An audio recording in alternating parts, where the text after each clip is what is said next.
A silly little mouse. Silly little mouse was tired of living inside a dirty hole in the wall. He thought, if only I had a fine new home. But he could not think of a better place to move to. One day, silly little mouse was taking a walk in the living room. He saw something big and red on the floor. To silly little mouse, it looked like a new house.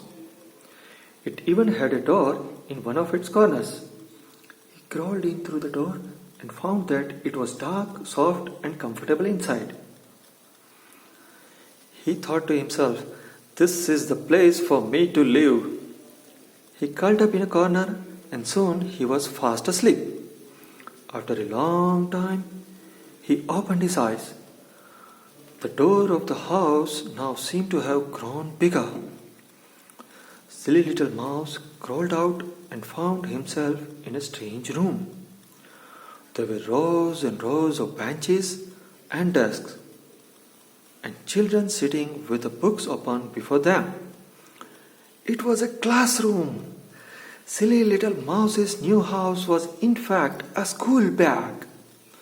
It belonged to a little boy of the house in which silly little mouse lived. He saw the little boy standing up with a grave-looking lady before him. "Tell me, how much 3 plus 4? That teacher asked. Boy just whispered slowly, "6.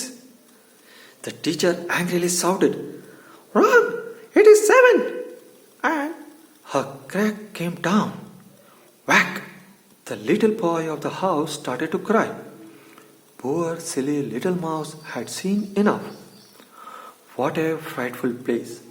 Silly little mouse jumped back into the bag and shrank into its darkest corner, closed his eyes tight, and lay still. After a very long time, the little boy carried his bag back home. He opened the bag to take out his books. He got such a fright to see a little mouse sprint out. Silly little mouse hurried back to his old hole. As he crept into it, he thought, "There is no better place as sweet as home."